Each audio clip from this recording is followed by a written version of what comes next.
This is class 11 on Masechet Sanhedrin, I believe. And what's happening is we are on the bottom of page Sadi Bet Amud Aleph. It says Tana Dev Eliyahu right here, second word. Here we go, Tana. You see the word Tana? Mm-hmm. Okay, so, it's kind of interesting that we started studying it this year, and we're studying this with all that's going around. And we have this war going on and, things developing, and everybody thinks that the war in Gaza is going to be over soon, which is a grave mistake. It's not going to be over. I'm not saying I want it to be over. I'm not expressing my opinion as to what should happen. I'm just saying the war is going to continue for a long time, the war in Israel. And there's going to be different stages in the war, so there will be points where they withdraw some of the troops, but then they're going to be doing different type of military operations. Right now they're in Khan Yunis. They're going to be there for a while. Khan Yunis is an area of great interest for the IDF because Yahya Sinjar and the other Hamas terrorists, they're under the ground there with the hostages. It's just miles and miles and miles of pitch black tunnels, but they will eventually find the hostages. And then once they're done with the south, they're going to have to go to the north. Israel's going to have to go to war in Lebanon. This is not even a question that they're going to have to deal with Lebanon. So there's a lot of things happening. In time like this, it's just very encouraging to read about the Messianic era and realize that all this leads to a much better place and actually an amazing place. So we're reading Tana Dev Eliyahu. So this is a baraita that was studied and taught in the Bet Midrash of Eliyahu Hanavi. Tana Dev Eliyahu Sadikim She'atid HaKadosh Baruch Hu Le'achayotam. In the future, when God brings the pious back to life, as we've been studying about this, what's going to happen to them? Are they going to die again? No. Enan Chozrin Le'afaran. They are not going to go back into the ground. Meaning, once the Sadiqim come back in the days of Tehiyat HaMetim, that's it. They've overcome death. The Pasuk actually says, Bila hamavet lanesach. God would have extinguished death from us. So that's going to be, Tehiyat HaMetim is not just going to be that the dead come back to life, but there will be no more death, at least not in Am Yisrael. Shneima, as the Pasuk says, V'haya hanish'ar b'Sion. Those who are present, who are in Sion. V'hanotar b'Yerushalayim. Sion is the mountain where the Bet Mikdash is. And those who will be remaining in Jerusalem, Kadosh Ya'amer Lo. This person, these people, will be at the level of holiness. Kadosh, they will be called Kadosh, they will be called holy. Similar to the angels are called Kedoshim. So the angels, they have an existence which is an eternal existence. So we're going to be using the same word, Kadosh, that we used to describe the Malachim, to describe the people that come back to life. Why is that? Kadosh Yamelo, Kol HaKatuv L'Chaim B'Yerushalayim. And in the city of Jerusalem, all these people will be inscribed for life. That's what the Pasuk says. That's the end of the Pasuk.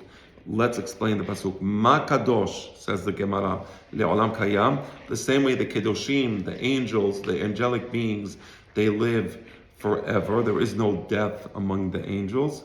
Af hem le'olam kayamim. So also, the pious that come back in the days of Tehiyat HaMetim, they will live forever. So, yes, I see that you're all good. You all turn, yes. So, these are the people that were still alive when the Mashiach came, or the people that were buried in Jerusalem, in the Aretz? These will be people, the Sadiqim, that will come back to life in the days of Tehiyat HaMetim, will be those people over the course of Jewish history that died, whether they died in Israel itself or whether they died outside of Israel, whether they died recently or whether they died thousands of years ago. There was a story of Rabbi Moshe Gaon. He was traveling from Babylonia, and he was on a ship with 3 other Chachamim, and they were going to the area of Spain. And while they were in the Mediterranean Ocean, these pirates came. By the way, it's interesting. I know people, they get annoyed at the Arabs, why are they always hijacking planes, why are they always hijacking ships. Now the Houthis do it, and I think it's a very insensitive question. This is min hagavotem bidehem. They've been doing this for thousands of years. This is the tradition of their parents. They were raised to be pirates, so we have to be a little more sensitive to their terrorist inclinations.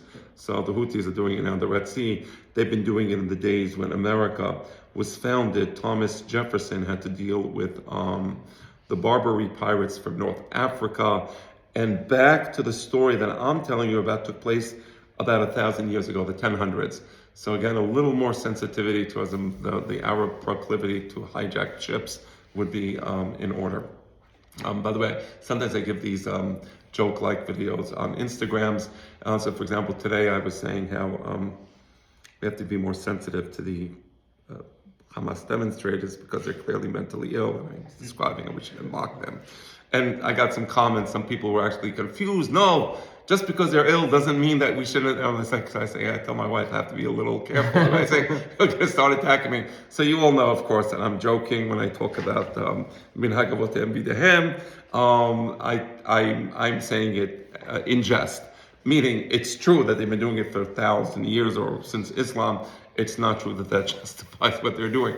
But getting back to the Bimoshe Gaon, around the year 1000, more or less, maybe a little before the year 1000, and the pirates, they board the ship, and they're going to take everybody as slaves, and they take the Hakamim, there's 4 Hakamim on that ship, and they take them into slavery. But the wife of one of the Hakamim, the Bimoshe Gaon, they want to take her, and they're going to basically defile her. And she has an opportunity, and she looks at her husband, and she asks her husband, does Techiyat HaMetim apply in the ocean? I mean, if I'm going to jump into the ocean, I'm going to die. And he brings her a pasuk from Yeshaya, and he says, yes, Techiyat HaMetim, doesn't matter where you are on the planet, Techiyat HaMetim, God will find a way to bring you into Jerusalem and to bring you back to life. So she jumps into the water, and like this, they can't touch her, they don't defile her, she dies. But her husband promises her that she will be brought back. So it doesn't matter where you are. Any place you are, Hashem will bring you back, and you will rise up in Yerushalayim, and you will have Techiyat HaMetim. So that's an important thing to know. But here's a question. So you said that they're going to live eternally. Ve'im tomar. This is a crazy question the Gemara says. Otam shanim she'atid HaKadosh Baruch Hu lechadesh b'hem et olamo. There is going to be a time where God needs to renew the world. What's going to happen to these people? Now, I want to explain. Why would God need to renew the world? Why? What, cleanse, maybe? No, but it says lehadesh. Lehadesh means to make it anew. Now, today we know scientifically that the sun doesn't last forever. The sun is made of hydrogen, and the hydrogen in the sun is a source of fuel. But you know, you can have a car with amazing gas mileage. What happens to the fuel in the car? Eventually it runs out, right? So it's the same thing with the sun. The sun is slated to exist for another 5 billion years, which is a long time, admittedly so. So we don't have to worry about it quite yet. But what's going to happen in 5 billion years, if their estimates are right, is that all the hydrogen in the sun would have been used up. So the hydrogen is turned into helium, and that's called fusion. And the fusion releases tremendous amounts of energy, and that's the light that we see that warms the earth. So that's radiation from the sun. So when the sun turns into helium, it will basically explode, and it will incinerate the inner planets, which is Mercury, Venus, and Earth. And they say it might even go farther, it might reach Mars. Doesn't matter. The point is, all life on this planet will end. That's what the Gemara is talking about. The Gemara is talking about a situation where you're telling me that life is going to be eternal, that the neshamot are never going to die. But we know, I don't know how the Hachamim knew this, but today we know this.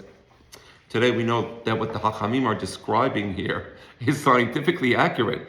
God is going to have to renew the world because the world would have been incinerated. Our planet is going to be no more, right?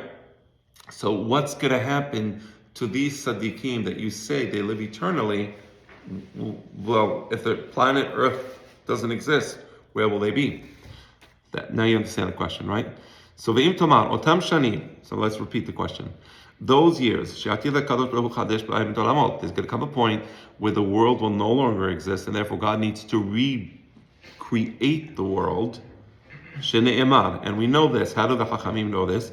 Because there's a pasuk that says, "V'nizkav Adonai levado bayom hahu." There will be a point in time in the far, far future where all that would be left is God Himself. He will be alone, for the world as we know it will no longer exist. Therefore, the question, Sadiqim, what happens to these Sadiqim that they live forever? Gemara says, HaKadosh Baruch Hu, and I'm going to explain this in a moment, HaKadosh Baruch Hu oseh lahem kenafayim. God will create for them wings, kanesharim, like if you ever see the beautiful, I've seen condors flying. They're like huge birds with amazing wingspan. The griffin vulture has the largest wingspan in the world. The nesher refers to the griffin vulture. So he says God is going to make these beautiful wings, veshatin al penei hamayim, and they're going to be flying over the waters, so that they will not be hurt by whatever happens on earth. Now, what is the earliest point? So we know Bereshit bara Elohim et hashamayim v'et ha'aretz. We know there was pre-creation, but then there's post-creation. What is the earliest point of creation that we know about? It says Veruach Elohim merachefet anwat al penei hamayim. So, meaning before God even created light, the world was in a state of complete incoherence, let's call it, right? So there was incoherence in the world, tohu vavohu, right? There was infinite possibilities and there were no scientific rules governing the world. And then it says, Veruach Elohim, and there was a powerful wind coming from God, merachefet, that was blowing al penei hamayim, over the waters. So these are the primordial waters of the universe. What is that water? It's probably not the H2O that we drink, probably something different, some substance from which God fashioned the world. So there's going to be a point in time where we're going to go back to the Mayim, and there is going to be no universe as we know it today, because it would have been incinerated. I mean, when I say universe, I'm talking about specifically the sun incinerating the earth. And these Sadiqim that come back to life, they're not going to be dependent on the planet Earth to exist. It's almost as if, although, if I was to put it as follows, imagine that Yaakov Avinu, when he sleeps, he sees the Olam Haba, he sees the upper sphere, and this upper sphere is where we go after we die. So, and he sees this ladder, and the ladder is connecting our physical existence here with the upper sphere. And he sees his malachim going up the ladder and coming down. So it's almost as if, although there will be a bridge connecting this world, the physical world, with the world to come, right? And these Sadiqim, once the sun incinerates the earth, right, and there is no more earth, it won't matter, because it will be roaming upwards towards the upper sphere that Yaakov Avinu saw. So Yaakov Avinu says, "En zeh ki im bet Elohim bezeh she'al hashamayim." I saw that world. I saw the world where the Sadiqim go after they die and where the Malachim exist. So these Sadiqim, us hopefully, inshallah, which be Zochim, they will be able to reach the upper sphere naturally, but it won't be through the process of death, which is what we experience now. But it would be almost like a bird flying up into the sky and just going higher and higher and higher, and then eventually they would reach Olam Haba. So even though the world itself will cease to exist, but they will continue to exist and it will not affect them in any way. That's what Shatim al Penei Hamayim, they're like flying over the primordial waters, as if although that's all there's going to be then, is this primordial water. Yes? So what's with the Jerusalem? That's right. So apparently, according to this, God is going to have to recreate the world and recreate the Yerushalayim and recreate the Bet HaMikdash. You're right. It's a strange thing. I mean, it's billions of years away, granted, but it's still, it's almost like our minds can only see so far. What about in the next 30 years? Oh, so what do you mean? What 30? What do you mean by 30 I years? said, do you think this could happen in the next 30 years? No, the sun getting Forget destroyed. about the sun, but I'm saying this whole thing here, and you said it's possible, but then the sun has to have some Right. So you're wild- saying what can happen in the next 30 years? Listen, I don't know when the Mashiach is coming. I'm not going to. I don't like predict. I don't mind describing what's happening. So you tell me what's happening now. In my opinion, we're at the beginning of Gog and Magog. That's my opinion. because I see that the war is not ending. This war is, I'll get to you in a moment, young man. But I see that the war is not ending. Just so you know, I understand what's happening in Israel, and I'm telling you this war is not ending in a while. It doesn't matter what they're telling you on the news. It's irrelevant. The war is going to continue, not because I want it to continue, God forbid. I want the war to end, of course, right? I'm saying what I think and what I understand is actually going to take place. I think we're in Gog and Magog. I don't know when the Mashiach is coming. I can speculate, but my speculation is not something that's meaningful. Does the sun really have to explode, or it could be a nuclear holocaust? Oh, so wait. Okay, now there's two separate things. This Gemara, this specific Gemara that we study, is talking about a point so far in the future, after Techiyat HaMetim, where the sun will cease to exist. That's the way I understand it. And because the sun will explode, and then it will incinerate the planets. As scientists teach us, by the way, it's amazing how, like, maybe 100 years ago, Chachamim studying this Gemara might not have been able to fully understand why does the Gemara say that the sun, or that the earth will cease to exist. Like, why would that be? Well, now we know as a scientific matter, they were correct. The earth will cease to exist.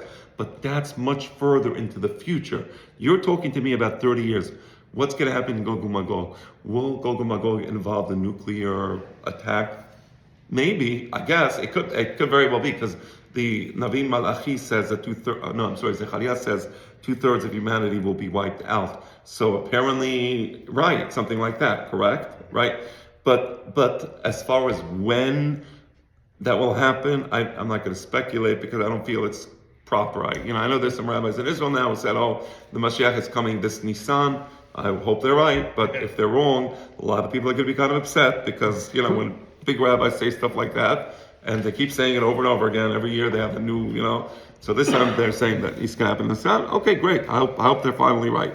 Young man, yes, sir. Rabbi, you said in a different class that there's a point after Tifiyat HaMetim into which you essentially go into a different plane. Yes. Like your existence purely of the soul. So could it be that by the time the sun expires, we'll already be at the point where we're either have or are just about ready to transcend the physical plane and go into that sort of... Yeah, it's true, by the way. I agree with that. And it could also, be that it'll be like almost like the two worlds will be kind of connected. You know what I'm saying? Maybe this whole idea that we are in this realm and there's the upper realm and there's this immense disconnect. We'll have to wait and see. We can only speculate. Yeah. Why would God want to do that to the world anyways? Why would God want to allow the world to get destroyed? Yes. First, that's an interesting question. Maybe he wants to create a better world. Maybe he wants to create a higher level of existence, one that we can't even think about. Right? It's very interesting. Right? So if the sun gets destroyed, it's not the whole universe, incidentally. Right? So the universe will continue. Although scientists speculate that way into the future, the universe will begin to contract unto itself. That's just speculation. They don't know that. Meaning, the sun, they do know. The sun, they know, will eventually explode because it will run out of fuel. So that they know. It'll expand into a red giant because it'll start using helium as a source of fuel. But then when it runs out of helium, it will begin to collapse on itself and it'll turn into a white dwarf star. Okay, so the point is, why would God do that? And why would God create a new world? I don't know. But it certainly makes life interesting, doesn't it? Yeah? No, I mean that seriously. So, okay, let's see. Let's continue. So, HaKadosh Baruch Hu, and the Pasuk says, Shene'emar. And there's a verse that says as follows, Al ken lo nira behamir ares. Because we know that God is going to give us these wings, meaning, of course, it's metaphoric. We know that we will be at a different level of existence where we will be able to leave this world. We are not going to be afraid, behamir ares, when God replaces our planet, meaning the world, ares, is going to be replaced. It's going to create a new world, right? Bemotarim, when the mountains collapse, belev yamim, in the heart of the ocean, the mountains will collapse. The earth will cease to exist as we know it. We will not be afraid of this because we know that we will exist independently of earth. And perhaps you shall say that this will be a very painful experience. Maybe you'll say, okay, so they'll continue to live. They won't need the earth to live, but maybe it's going to be painful. No. The The pasuk says, "V'koveh Adonai yachalifu choach." Those people who have faith in God, those people who will come back to life in the days of Techiyat Metim, they will be constantly renewing their energy. So, like you go running, when you were young, so when you were young, you kind of, I don't know if any of you used to go just running, sprinting, just love running, just enjoy sprinting for the sake of sprinting. So, yes, I did. I don't know, nobody else. You know what I'm saying? You just love it. You just love, you just love feeling. You'll say, okay, maybe basketball, maybe football, but you love that feeling of running. So nowadays, if you do that, you're out of breath. Okay, so if I do wind sprinting now, so sometimes I do wind sprinting, and I'm okay, I'm gonna do 3 wind sprints today. I'm running, and after 30 minutes running, okay, I have another wind sprint to go. I gotta rest. Okay, I rest for 2 hours. I do my other wind sprints. I did 3. Okay, thank God it's over. When I was young, I'm wind sprint. I'm just loving it. I'm enjoying it. When I'm older, I'm I just don't have the strength. Right? We're older. We So that youthful energy, you're constantly renewing it. It never runs out. You're like the Energizer bunny, right? The Energizer bunny from commercials. So you're always renewing your energy. So he's saying, in the days of Techiyat Metim, we're going to have that energy. Those who have faith in God, they're going to be getting stronger and stronger. Ya'alu ever kaneshanim. Their wings will spread out like the griffin vulture. Yarusu, they'll be able to run. Velo yigao, and they wouldn't get tired from the running. Again, like children, for those of you who remember. Anybody here do any sports when they were younger, like football, basketball? Yeah? Right, so you know what I'm saying. You're just you're playing football. Nowadays you play basketball after 5 minutes, you're right? I remember I was in Israel once, so the synagogue had this basketball thing, and I figured, okay, let me join it. This is about 10 years ago. And I couldn't believe, and there was everybody was younger than me, and I couldn't believe it. After 5 minutes, I was out of breath. What is happening? I'm older. Okay, that's all. I'm older. Okay, so when you're young, you have this unlimited energy. So when we come back, it's going to be like that. Yarusu velo yiga. We're going to be running, and you're going to enjoy the feeling, that energy. Yalechu velo yafu. They're going to go forward and never feel a sense of tiredness. So that's in the days of Techiyat Metim. Okay, so that was one part of the discussion of Techiyat Metim, and if you remember, we started it by bringing the pasuk of Daniel, that God is telling Daniel how the dead are going to come back to life after this huge war. That's how we got here, just to refresh your memory. Now the Gemara is going to try to bring a different proof for Techiyat Metim. It's going to be a different proof. So the Gemara says as follows: V'nilaf mimetim shehecheya Yechezkel. Why don't we learn about Techiyat Metim? You're trying to bring different proofs that there's going to be Techiyat Metim. Why don't we learn it from the dead people that Ezekiel brought back? Let me get the Tanakh. Read you some of the verses so you know what this is talking about, so it's easier to understand. So this is in the book of Yechezkel, and let me tell you what happens in this book. Yechezkel was a prophet that he was in Babylonia, and he was in Babylonia during the days of the destruction of the first Beit HaMikdash. He was actually there before the Beit HaMikdash was destroyed. He got there early, and he had all these prophecies about what the future, the third Beit HaMikdash, is going to look like. That's one of. He also has prophecies about Gog and Magog, what the future war is going to look like. But then he has this very unusual prophecy about the dead coming back to life. Let me just read you some of the verses. So give me a moment. We're looking at Yechezkel, Perek Lamed Vav. Yeah. 1 second. Or is it? Okay. Yeah, Perek Lamed Zayin. I could, do me a favor, go to my office, give me another bottle of this H2O. Okay? So I'm going to read to you some of the verses, just so you know what the Gemara is talking about, okay? So follow along. Here goes. Hayeta alai yad Adonai. The Spirit of God was upon me. Vayoseni beruach Adonai. And the Spirit of God carried me. Vaynicheni betoch habik'ah. And it took me into this valley. And the valley was filled with bones. So this is what Yechezkel is seeing. He's seeing this valley, and it's filled with bones. Clear so far?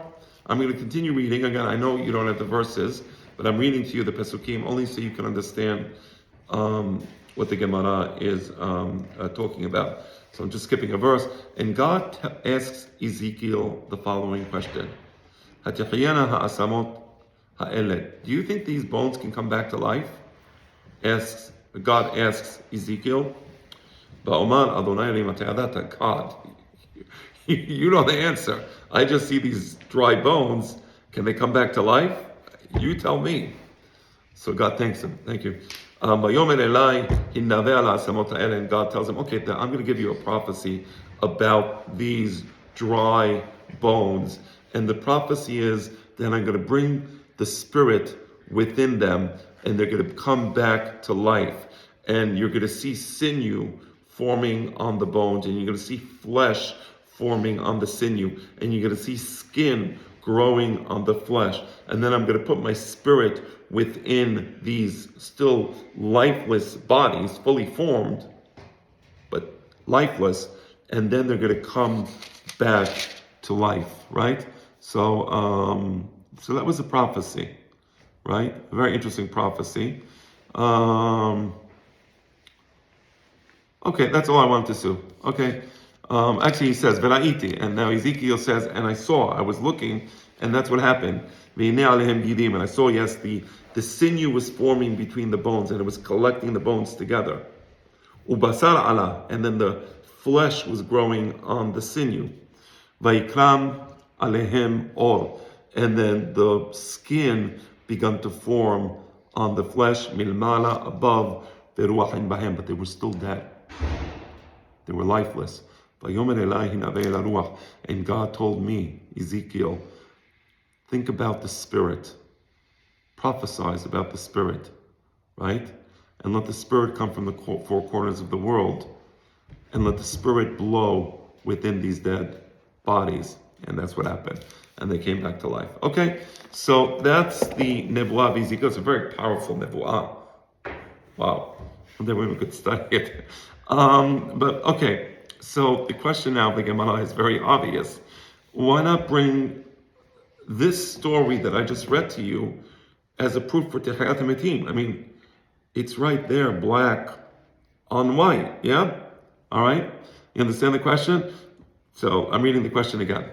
Avenilaf, why don't we learn the idea of Techiyat HaMetim, mimetim shechiyah hezkel, from those dead people that Ezekiel brought back to life?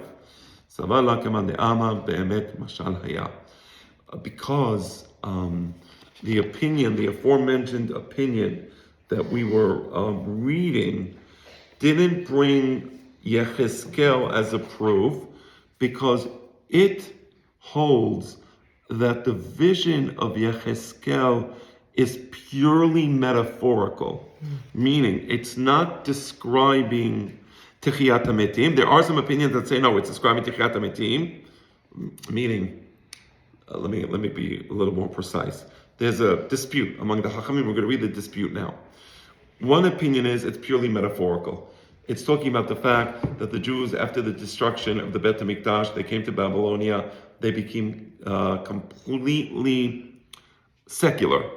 They completely gave up the Torah and the mitzvot. That's it. It was over.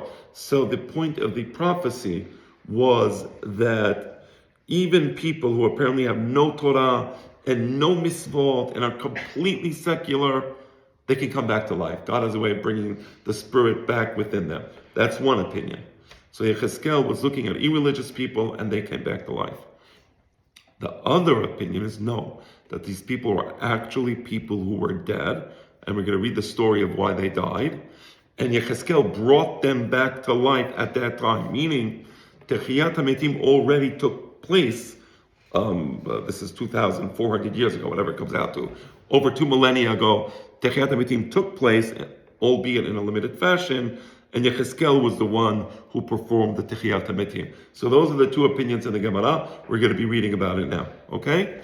So go. Shall we continue, or anybody have a question?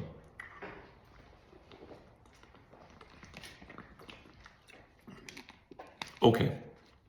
So let's continue.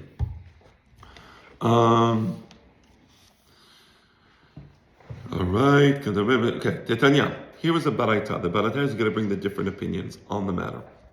רבי אליעזר סבר, מתים שחיה יחזקאל, עמדו על רגליהם ואמרו שירה ומתו. One opinion is that these dead people were actual dead people, and Yechezkel brought them back to life. Amdu al raglehem, and they actually stood up. Ve'amru shira, and they gave praise to God. And after they gave praise to God, vametu, and then they died. Mashira Amar, Mashira Amru, and what was the song that these people said? Adonai, Memit, Besedek, Umchayeh, Berachamim. When God made us die, He was right. We were, our lives ended correctly. It was justice. Sedek means justice. But when God brought us back to life, it was an act of compassion. So when God gives us life, it's a gift. He doesn't have to give us life. He doesn't owe us anything. But when God takes away our life, we accept it as an act of justice, right? That was a song that they said. Okay, so that was the opinion of Rabbi Eliezer. Rabbi Yoshua says, he agrees with Rabbi Eliezer that these are people that actually died and were brought back to life, but he disagrees as to what those precise words of the song were. He says, Rabbi Yoshua Omer, Shirazu Amru, the song that they sung was as follows: Adonai memit umchayeh, God makes people die, God makes people live. You notice the order? First memit umchayeh. It's not talking about what we know. What we know is people are brought to life and they die. That's not a chidush. They don't have to tell us people are brought to life and they die. They're giving us the chidush. God makes people die and then He brings them back to life. That's a chidush. Morit she'ol vayal. We experienced the abyss, and then God took us out of the abyss and we came back here alive. So that's a song that, according to the Rabbi Yoshua, they said is slightly different than the song that the Rabbi Eliezer attributed to them. Rabbi Yehuda says something completely different. Emet mashal haya. He disagrees. He says no. The whole thing was a metaphor. There was no people who were dead that God actually brought back to life. There was no techiyat hametim that took place then. This whole story was a metaphor. So he says again, emet. What does emet mean? In truth. Mashal haya. This was a metaphor. If you're saying in truth, why are you saying it's a metaphor? It's the way he phrases his statement is a little weird. Is it true or is it a metaphor? I'm saying this really happened, but it was a metaphor. It really has. So if it really happened, it wasn't a metaphor. So what are you trying to say? Are you saying it's a metaphor, mashal haya, or are you saying emet? Emet means it really happened. Ve'im mashal lama emet. So if it's a metaphor, then why are you saying it really happened? Ela be'emet mashal haya. What he meant to say is his phrasing of his statement is a little imprecise. I meant to say not that that in truth it happened. I meant to say in truth it was a metaphor, right? That's what I meant to say, not that in truth it happened. So according to his opinion, it was a pure metaphor. It never took place. It was a metaphor for the fact that Jews, and brother, you saw this in the Holocaust in Germany, there were many Jews, Chazat, who were completely remote. There were many Jews who were religious, but there were many Jews who were completely irreligious. And then after the Holocaust, many Jews became completely secular and very, very even opposed to religion at some level. Some of them, not all of them, of course. So the point of the story of Yechezkel is that even if you have the most secular society of Jews, they can always be brought back to life. The story, I like to say, and there were so many stories like this. So on October 7th, there's a guy, and he was on the news. He was talking about it. This is not me talking about it. Completely secular guy. I remember I used to take a taxi, and the guy was completely secular, and he always used to he wanted to trigger me. So I probably said this to you maybe once or twice. I don't know. And it was before Kippur, so he told me what I'm doing on Kippur. I said I'm going to go to Knis, fast, and pray the whole day. So he says, I have a series of blockbuster videos, and I'm ordering pizza Domino beforehand because I can't order on Kippur because everything is going to be closed. He wanted to let me know that he's having a big party on Kippur. I said, okay, I hope you enjoy yourself. Like, what am I going to say? I'm going to argue with him. Like, what more is there to say? Like, okay, enjoy, whatever. The worst thing is to argue with people. I could tell he was trying to trigger me, and I ended up triggering him. He was like a little annoyed that I told him to enjoy himself. He didn't know what to make of it. All right, whatever. No problem. So the Ben Ish Chai, he brings the story. The Ben Ish Chai brings the story that there was this guy in the city, and this is in Baghdad, and he was Rasha, and he was a rich man, and he didn't like fasting, and it was Tisha B'Av. It wasn't Kippur. Nobody would eat on Kippur back then. Okay, that's like something new.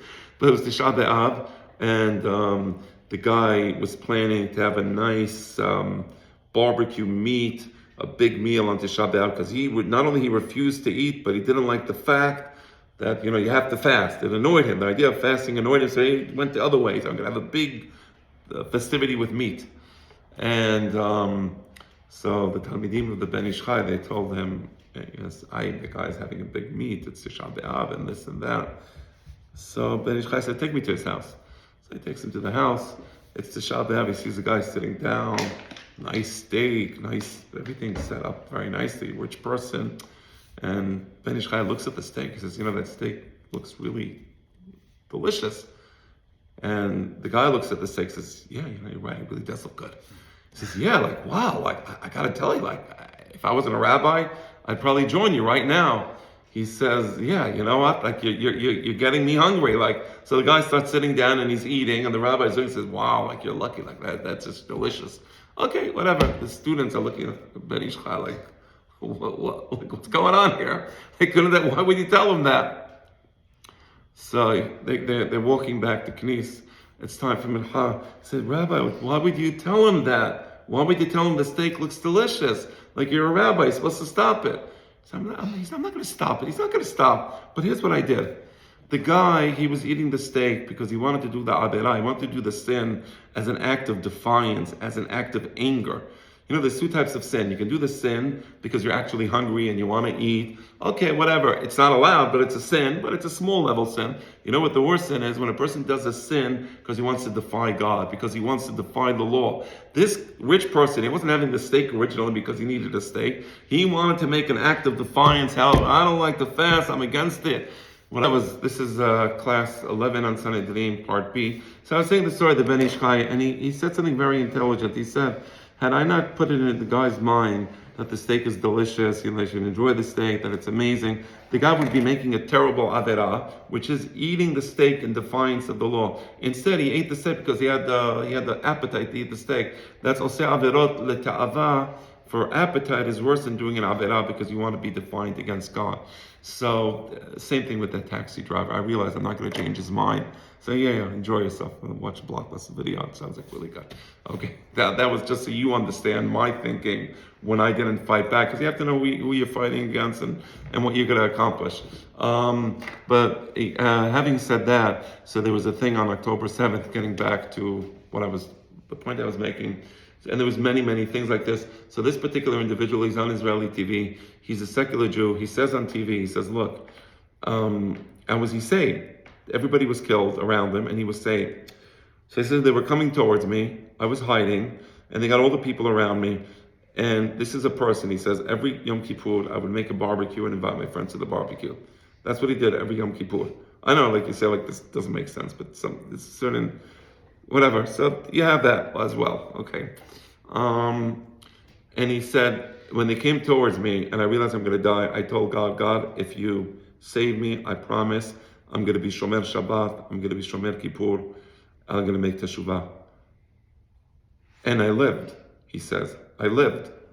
He said, I don't understand what happened, but I lived. And he became Shomer Shabbat. He became Shomer Shabbat. Now this guy, obviously, if you look at the bones of Yechezkel, and they're completely dry, and they don't have any moisture in them, any sign of life, and you're saying the guy is completely dead. He has nothing in him. That's what you think. And the story of Yechezkel, according to this opinion that says it was an allegory, comes to teach us that even when the person appears completely dead, there's always hope. God has a way of triggering that religious spark within us. right? So that's the opinion that we just read. So again, Rabbi Eliezer beno של רבי יוסי הגלילי אומר, I'm sorry, ואם, okay, אלא באמת משל היה, באמת משל היה, okay, so it was a משל. רבי אליעזר, בנו של רבי יוסי הגלילי אומר, he says as follows, מתים שהיה יחזקאל עלו לארץ ישראל. He completely rejects the idea that it was an allegory. He says as a historical fact, these people were brought back to life. And these people, they were in Babylonia. We're going to see later on why they were killed. According to one of the opinions, there's a few opinions as who they were. One of them we'll see soon, or maybe not today. Alu le'eretz Yisrael. And they actually left Babylonia and they returned back to Israel. V'naseu nashim, and they got married. Ve'olidu banim ubanot, and they had children. So this is what Rabbi Eliezer, Beno, the son of Rabbi Yossi Galili, is saying in the yeshiva. Now, in the yeshiva is a person called Rabbi Yehuda ben Betera. So this is what happens now. Amad Rabbi Yehuda ben Betera al Raglab. This Hacham called Rabbi Yehuda ben Betera, he stands up in the middle of the yeshiva, in the middle of the studying, the Amad, and he makes the following declaration. Ani mi bene benehem. I am a descendant of one of these people that Yechezkel brought back to life. And I have in my koracha a pair of tefillin that my grandfather gave me. And when my grandfather gave me these tefillin, he said, this tefillin is from your father's father's father, who was from those people that came back to life. And this is the tefillin he used to wear. So he kept the tefillin as a sign that this was a true story. All right, so that's the opinion of Rabbi Eliezer ben Rabbi Yossi Galili, and the opinion of Rabbi Yehuda ben Betera, that these were real people that came back to life. What time is it? 9:22. Okay. We'll go up to 9:25, yeah? Uman ninhu, mitim sheyachaya Hezkel. So now the question becomes, well, who were these people? If you're telling me that the story is literal, who were the people that Yechezkel brought back to life? Amarav elu bnei Ephraim. Rav says, I'll tell you who they are. These were the children of Ephraim. You know that Yaakov Avinu had 12 sons, and then in the last week's parasha, Yaakov Avinu looks at the two sons of Yosef. One is Ephraim, one is Menashe, and he promotes them. So the sons of Yosef, each one attains the status of the head of a tribe, right? So we have 13 tribes in Israel. Because you take Ephraim, you take Menashe, it's a total of 13 tribes. So he says as follows, the people that Yechezkel brought back to life were the children of Ephraim. Shemanu lakes v'ta'u. Because they counted when the Jewish people are supposed to be redeemed from Egypt, and they made a mistake in the calculation. I'm going to tell you next week what the calculation was and why they made a mistake. It's actually quite amazing. But Shne'emah, as the pasuk says, Ubnei Ephraim. Actually, next week I'm not here. I have okay. But anyway, Ubnei Ephraim shutalach, ubared beno, vetachat beno, ve'elade beno, vetachat beno, ve'zebed beno, ve'shutalach beno, ve'ezer, ve'elad. V'haragum anshe gat hanoladim ba'ares. So they made a mistake. They miscalculated. They left Egypt before the time. They thought it was the time to be redeemed. And thinking that it's a time to be redeemed, they left Egypt. And there's an actual pasuk. This isn't even a midrash. This is an actual pasuk.